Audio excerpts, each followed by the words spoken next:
Welcome to PNB mind power channel. दोस्तों, कल class जो टीचमेंट पर क्लास हुआ था पूरा नहीं हो पाया था, तो कुछ क्वेश्चन छूट गए थे। ठीक है, तो उनको मैं डील करता हूँ। 31 क्वेश्चन इसके पहले का हो चुका था, ये 31वां क्वेश्चन है, 31st। अब ये है गोरखा युद्ध जो है, यहाँ एक साइड में दिया हुआ था गोरखा युद्ध, ठगी का दमन, भारतीय प्रेस की स्वतंत्रता, और चौथा डाक प्रणाली की शुरुआत। ये घटनाक्रम दिया है और इधर नाम दिया था, ये क्वेश्चन था, देख लीजिए।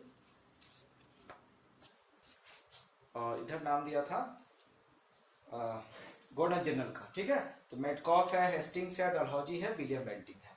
तो खैर मैं यहाँ सही आंसर लिखूंगा और फिर मिलान हो जाएगा। तो गोरखा युद्ध जो हुआ था 1816 में हुआ था। ऐसे यह युद्ध जो है 1814 से शुरू हो गया था, 1816 तक चला था, लेकिन मुख्य रूप से 1816 में ही हुआ था, क्योंकि 1814 में छुटपुट घटनाएं हुई थी। गोरखा लोगों ने, नेपाली लोगों ने ब्रिटिश राज के कुछ थानों पर, 3 थानों को माना जाता है कि आक्रमण कर दिया था। ठीक है, तो 1816 तक युद्ध चला और नवंबर 1816 में ईस्ट इंडिया कंपनी फोर्स ने, कंपनी की सेना ने नेपाल अधिराज को हरा दिया और फिर दोनों के बीच समझौता हो गया। ठीक है, दोनों की समझौता हो गया, आप लोगों को पता भी होगा, याद भी होगा, फेमस है ये। इस समझौता का नाम था, दिख नहीं रहा, यहाँ मैं लिख दूं, सुगौली की संधि। इस समझौता का नाम था सुगौली की संधि। ठीक है, तो ये समझौता हो गया था नवंबर 1816 में। तो इस हिसाब से यहाँ पर जो थे गोरखा युद्ध के समय में, वो हेस्टिंग्स थे। हेस्टिंग्स का टेनओवर था 1813 से 1823। खैर टेनओवर याद नहीं रहे कोई दिक्कत नहीं, कितना याद कीजिएगा, लेकिन ये याद रखिए, जरूरी है। अब है ठगी का दमन। तो ये हुआ था विलियम बेंटिंग के टाइम में 1830 में। विलियम बेंटिंग, इस सर दिख रहा है ना, थोड़ी दिक्कत हो रही है आप लोग को, अब दिखेगा, विलियम बेंटिंग। ठीक है, पहला था लॉर्ड हेस्टिंग्स, ध्यान रखिएगा, वारेन हेस्टिंग्स नहीं, लॉर्ड हेस्टिंग्स। वारेन हेस्टिंग्स तो 1786 से 1793 तक थे। ठीक है, वारेन हेस्टिंग्स 1786 से 1793 तक थे, वो वारेन हेस्टिंग्स है, ये है लॉर्ड हेस्टिंग्स। अब आइए, भारतीय प्रेस का मुक्तिदाता किसे कहते हैं, तो वही आंसर होगा। भारतीय प्रेस की स्वतंत्रता सुनिश्चित किसने की, मेटकॉफ ने किया, और ये 1835 से 36 तक रहे सत्तारूढ़, यानी गवर्नर जनरल बने रहे चार्ल्स मेटकॉफ। ठीक है, अब है डाक प्रणाली की शुरुआत। तो ड से डाक और ड से डलहौजी, बिल्कुल सही है, आप लोग को भी याद होगा, डलहौजी। और इनका जो है, अगर हम कहें डाक प्रणाली की शुरुआत, तो 1854 में, क्योंकि 1854 में ही पोस्टल एक्ट बनाया गया, और इसी पोस्टल एक्ट के अंतर्गत डाक विभाग की स्थापना की गई। और फिर जब डाक विभाग की स्थापना, लेकिन पोस्टल प्रणाली की बात होती है, तो डाक प्रणाली की शुरुआत हुई। और पहली बार भारत में पहली बार क्या हुआ, डाक टिकट का प्रचलन हुआ। ठीक है, तो ये सारे ऑप्शंस आपको यहाँ पर हमने मैच करा दिया है। आंसर देखा जाए तो गोरखा के सामने आंसर होगा बी होगा, और ठगी का दमन के सामने आंसर होगा D, Dalhousie, sorry, William Bentinck. और भारतीय प्रेस की स्वतंत्रता सुनिश्चित किए थे मेटकॉफ, तो मेटकॉफ का दिया है, ए में दिया है, और डाक प्रणाली डलहौजी का दिया है सी में। इस प्रकार से बी का वन जिसमें है, देखिए, बी का 1 और डी का 2 और 3 का ए और 4 का सी। तो ये चौथा डी का, तो इसका आंसर हो जाएगा 31 का आंसर हो जाएगा डी। ठीक है, ये तो दिख ही रहा होगा, या फिर स्क्रीनशॉट देके देख लीजिएगा, रिप्ले कर लीजिएगा, हो जाएगा। चलिए अगले क्वेश्चन की तरफ बढ़ते हैं हम लोग, तब तक के लिए मैं पॉज कर दूं ताकि वीडियो लंबा ना हो। नेक्स्ट क्वेश्चन है 32 है। इसमें दिया है तालिका 1 और तालिका 2। तालिका 1 में कर्जन, रिपन, मेयो, लैंसडाउन। ठीक है, अब दूसरे तालिका में क्या है, उन्होंने कुछ कार्य किया है, जैसे कृषि विभाग की स्थापना, ये सब, तो उनके कार्यों के साथ तालिका 2 का तालिका 1 के साथ मिलान करना है। तो मैं सिर्फ कर्जन ये लिख देता हूँ, कोऑर्डिनेट में के नाम में लिख देता हूँ, सारा नहीं लिखूंगा, टाइम लगता है। पहला हो गया कर्जन, 1 में आप देख लीजिएगा क्वेश्चन 32 में कर्जन हो गया। दूसरा हो गया रीपन, तीसरा है म्यो, चौथा है लैंसडाउन। वहां थोड़ी स्पेलिंग अलग हो सकती है लेकिन लैंसडाउन ही है वो। अब इसमें है ए में है कृषि एवं वाणिज्य विभाग। तो कृषि एवं वाणिज्य विभाग शुरू में दिया है, बट यहाँ आंसर सही आंसर यहाँ पर होगा। यह है कृषि एवं वाणिज्य विभाग, म्यो ने शुरू किया था। कृषि एवं वाणिज्य विभाग म्यो ने शुरू किया था। और दूसरा था अकाल संहिता, तो ये रीपन के टाइम में आया था। अकाल संहिता रीपन के टाइम में आया था। अकाल, ठीक है, संहिता, सॉरी आयोग नहीं संहिता, ध्यान रखिएगा आयोग और संहिता में अंतर है। और कर्जन, कर्जन नहीं, कर्जन के लिए यहाँ प्राचीन स्मारक, तो डी इसमें चल जाएगा, कर्जन है तो इसमें चल जाएगा। प्राचीन स्मारक एवं रक्षा विधेयक, प्राचीन स्मारक रक्षा विधेयक, पूरा नहीं लिख रहा हूँ, आप क्वेश्चन तो है ही आपके पास, इनके पास नहीं है व्हाट्सएप पर मांग लीजिएगा, डिस्क्रिप्शन बॉक्स में व्हाट्सएप नंबर रहता है। और एक छूट रहा है, ए हो गया, बी हो गया, हाँ डुरंड आयोग छूट रहा है, तो डुरंड आयोग लैंसडाउन होगा। और इसमें सी दिया है डुरंड आयोग। डुरंड जो रेखा खींचा गया था ना भारत और अफगानिस्तान के बीच, जो डुरंड रेखा खींचा गया था उसके लिए डुरंड आयोग बनाया गया था। ओके, अब इसका थोड़ा सा ईस्वी सन वगैरह भी क्लियर कर देता हूँ ताकि और समझ बढ़ेगा आपका। प्राचीन स्मारक जो है यानी कर्जन का जो बात करते हैं, तो 1904 में प्राचीन स्मारक रक्षा अधिनियम पारित हुआ था, ठीक है। और इसके तहत ही भारतीय पुरातत्व विभाग की स्थापना हुई थी।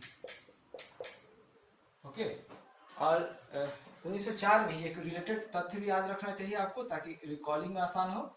1904 में ही विश्वविद्यालय अधिनियम भी पारित हुआ, विश्वविद्यालय अधिनियम भी पारित हुआ। अब इससे कोरिलेट करके आप याद कर सकते हैं, क्योंकि अगर पुरातत्व विभाग की बात करें या स्मारकों की रक्षा की बात करें, ये कौन करेंगे? हिस्टोरियन करेंगे, ठीक है, पीएचडी करके, शोध कार्य करके वो लोग पुरातत्ववेत्ता बन जाते हैं और फिर वो खुदाई का काम करते हैं जिससे कि ऐतिहासिक वस्तु निकलती हैं। तो उसके लिए विश्वविद्यालय होना चाहिए ना, तो इसलिए 1904 में विश्वविद्यालय बना दिया गया। इस तरह से कोरिलेट कर सकते हैं। तो दोनों ही काम कर्जन के समय में हुआ है। अब चलते हैं रीपन की तरफ। रीपन से पहले कौन थे? रीटन, ठीक है। तो हम लोग अकाल की जब बात करें, अकाल मतलब सूखा पड़ना, पानी के अभाव में फसल वगैरह न होना। अकाल संहिता और अकाल आयोग अलग अलग है। आयोग तो हुआ जांच करने के लिए कितने लोग मरे, क्यों मरे और उनके लिए क्या किया जाए, ठीक है। संहिता क्या हुआ कि जांच नहीं बल्कि एक सिद्धांत बना दिया गया, कुछ नियम अनुभव से प्राप्त करे, कुछ नियम बना दिए कि हर साल अकाल क्यों आता है, फिक्स रहेगा, कुछ कॉमन नियम फिक्स रहेगा कि पानी कमी से आता है और फिर से किन किन क्षेत्रों में आता है, नॉर्मली कैजुअलिटी यानी कितने लोग मारे जाते हैं, क्या क्या वहाँ के लोगों की गलतियां हैं उसके चलते अकाल आता है, या प्राकृतिक आपदा ही पूर्ण दोष है, तो क्या क्या होना चाहिए, एक अनुभव प्राप्त कुछ नियम सिद्धांत बना दिए जाते हैं। और सरकार के कुछ गाइडलाइन भी होते हैं क्या किया जाना चाहिए ताकि नए गवर्नर जनरल आए या नए काउंसिल के मेंबर आए तो उसके अनुसार कदम उठाए। तो ये होता है संहिता। तो ये 1878 लीटन का टाइम है। ये 1878 में रिचर्ड स्ट्रेची के अध्यक्षता में अकाल आयोग का गठन किया गया था। आपको याद पड़ रहा होगा, कई जगह आपने पढ़ा होगा कि रिचर्ड स्ट्रेटजी के अध्यक्षता में बनने वाला अकाल आयोग जो है फर्स्ट अकाल आयोग था, यानी फर्स्ट जो है पहली बार अकाल आयोग का गठन किया गया था।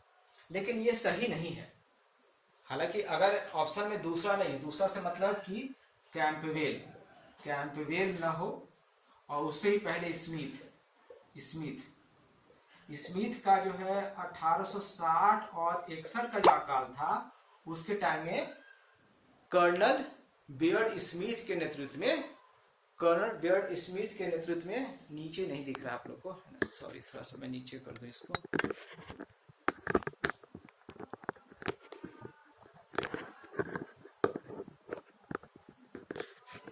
ठीक है, मैं ऊपर ही लिखूंगा, दिक्कत हो रहा है, यहाँ में लिख देता ऊपर में। तो ये जो है स्मिथ साहब को 1860-61 का जो अकाल आया था उस समय बनाया गया था आयोग का अध्यक्ष। तो पहला आयोग अगर कहा जाए अकाल आयोग, फर्स्ट अकाल आयोग, तो ये स्मिथ वाला ही था, ठीक है। और दूसरा अकाल आयोग 1866-67 में कैंपबेल के नेतृत्व में हुआ था। ये बिल्कुल सही तथ्य है, ठीक है। आपको गलत लग सकता है क्योंकि आपने जो पढ़ा होगा वो रिचर्ड स्ट्रेजी के अध्यक्षता में पढ़ा होगा कि उन्होंने जो अकाल आयोग उनके नेतृत्व में बना वही प्रथम था, लेकिन नहीं, वो गलत है। अगर ऑप्शन में ये सब नहीं हो, स्मिथ और कैंपबेल नहीं हो, तो आपको भी मैं कह रहा हूं कि आप स्ट्रेची आयोग को ही टिक लगाइएगा, ठीक है। स्ट्रेची आयोग को ही टिक लगाना है। लेकिन अगर ऑप्शन में कैंपबेल हो तब तो कैंपबेल टिक लगाएगा, अगर दोनों हो यानी कि कैंपबेल भी हो, स्ट्रिच भी हो और स्मिथ भी हो, तो आपको स्मिथ में ही टिक लगाना है, ठीक है। स्मिथ, कैंपबेल और स्ट्रेची रहेगा तब स्मिथ में, स्मिथ नहीं रहेगा, कैंपबेल और स्ट्रेची रहेगा तो कैंपबेल में ये दोनों नहीं रहेगा और प्रथम पूछ देगा तो इनमें से कोई नहीं बल्कि रिचर्ड स्ट्रेची लगा दीजिएगा, नन ऑफ दिस मत चूज कीजिएगा, ठीक है, समझ जाइए आप। इसमें ज्यादा डिटेल में नहीं करूंगा क्योंकि वीडियो लंबा हो जाता है। ज्यादा डिटेल के लिए टीचमेंट पर, वहां पे आप बहस भी कर सकते हैं, चर्चा भी कर सकते हैं कुछ बातों का। तो ये दोनों हो गया। तो ये अकाल संहिता बनाया था 1883 में। मैं अभी बता रहा था कि ये जो स्ट्रेची आयोग बना था, स्ट्रेची आयोग, अकाल आयोग, इन्होंने अपना रिकमेंडेशन दे दिया और उस रिकमेंडेशन को देखने के बाद रिपन के काउंसिल ने यह निर्णय लिया कि एक अकाल संहिता का निर्माण किया जाए और तब जो है प्रांतीय अकाल, प्रांतीय मत लिखिए, औपबंधिक प्रांतीय बताऊंगा, औपबंधिक अकाल संहिता बनाया गया। और इस अकाल संहिता से जो प्रांतीय अकाल संहिता था वो भी इनसे डायरेक्शन लेता था, यानी कि प्रांतों में जो अकाल संहिता बनाई गई थी तो इस औपबंधिक अकाल संहिता की सहायता से वो लोग काम करते थे, यानी वहां की अकाल संहिता इससे प्रभावित थी, ठीक है। प्रोविजनल फेमिन कोड हो गया। अब आती है मेयो पर। तो मेयो ने जो कृषि और वाणिज्य विभाग बनाया वो आपको 1872 में बनाया था, मेयो ने बनाया था, मेयो गवर्नर था। लैंसडाउन का टाइम आपको पता ही है, लैंसडाउन याद कीजिए आप। वो मैंने एक ट्रिक्स बनाया था जिसमें था कि लता के रूप को देखकर डफरिन का लेंस डाउन हो गया, तो वहां से आपको याद पड़ रहा होगा। तो 1800 डुरंड आयोग जो है 1893 में गठित हुआ और इससे डुरंड रेखा का निर्धारण किया गया भारत और अफगानिस्तान के बीच। आज की डेट में वो भारत और पाकिस्तान के बीच में है। अगला प्रश्न, तो सही प्रश्नों के लिखने की आवश्यकता नहीं है। 33 नंबर प्रश्न में बता ही चुका हूं। 34 में ये सीधे 34 में कह रहा है कि धर्म सुधारकों का जन्म के अनुसार सही कालक्रम क्या होगा। 33 में बता चुका हूं और वीडियो लंबा नहीं करना है मुझे।